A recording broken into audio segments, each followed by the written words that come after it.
আমরা তো বুঝতেই পারছি না যে স্বৈর শাসনের পতন হলো, স্বৈর শাসনের পতন হয়েছে, পরিবর্তন হবে, নতুন বাংলাদেশ, বৈষম্যহীন বাংলাদেশ, এই সমস্ত কথাবার্তা শুনি, কিন্তু কাজকর্মে তো তার কোনো প্রতিফলন দেখা যায় না।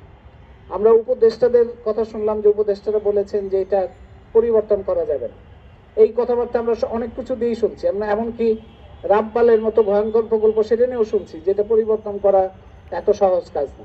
তো তাহলে পরিবর্তন করা যদি সহজ কাজ না হয়, যদি শেখ হাসিনার স্বৈর শাসনের আমলে যা যা চুক্তি হয়েছে, যা যা প্রকল্প হয়েছে, যদি পরিবর্তনই না করা যায়, তাহলে তোমরা কি কারণে, তোমাদের এই পরিবর্তনটা কোথায় হলো? তাহলে এই যে মানুষজন জীবন দিল, তারা কি কারণে জীবন দিল? যদি শেখ হাসিনার উত্তরসূরিরাই যদি দেশের ক্ষমতায় থাকে, কিংবা যারা ক্ষমতায় আসে তারা যদি শেখ হাসিনাকে আদর্শ ধরে, কিংবা তার সময়ে যেগুলি চুক্তি স্বাক্ষর হয়েছে, যে পরিকল্পনা হয়েছে, সেগুলি বদলানো যাবে না, এটাই যদি হয়, তাহলে কি পরিবর্তন, কি কি কি পরিবর্তন হলো এবং কি নতুন বাংলাদেশটা কোথায় হলো?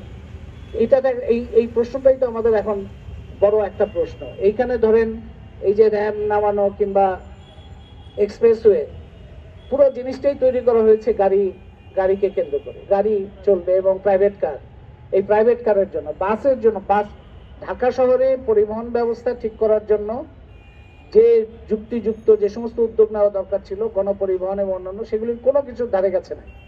বিশ্ব ব্যাংক ঋণ দিচ্ছে, এশিয়ান ডেভেলপমেন্ট ব্যাংক ঋণ দিচ্ছে, বিউটিফিকেশনের জন্য বছরের উপর বছর পরিকল্পনা হচ্ছে, বুড়িগঙ্গা ঠিক করার জন্য হাজার হাজার কোটি টাকা আসছে।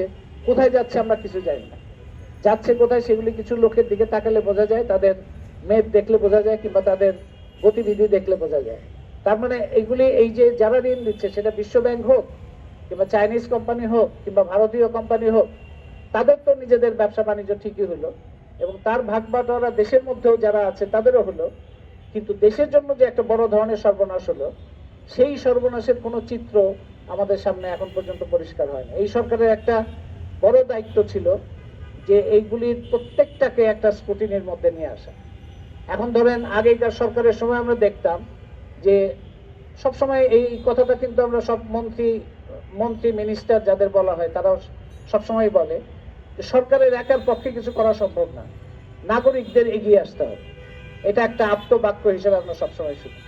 যখন নাগরিকরা এগিয়ে আসে তখন তারা খুবই ক্রুদ্ধ হয় এবং নাগরিকদের উপরে হামলা চালায়। তো নাগরিকরা এগিয়ে আসে মানে কি? এই যে এইখানে যে নাগরিকরা বসে আছে, এখানে এক মাস হয়ে গেল, 30 দিন হয়ে গেল, দিন রাত 24 ঘন্টা, এরা হচ্ছে সক্রিয় নাগরিক, এবং এরাই তো প্রকৃত নাগরিক, যারা দশের অবস্থা বুঝে, দেশের জন্য কি ঠিক হবে সেগুলো নিয়ে চিন্তা ভাবনা করে, এবং নিজের ব্যক্তিগত স্বার্থকে দূরে রেখে সমষ্টির স্বার্থকে বিবেচনার মধ্যে নিয়ে আসে, এবং প্রাণ প্রকৃতি, মানুষ, সমস্ত কিছু মিলিয়ে দেশের ভবিষ্যৎ নিয়ে চিন্তা করে। এরাই তো সক্রিয় নাগরিক দেশের।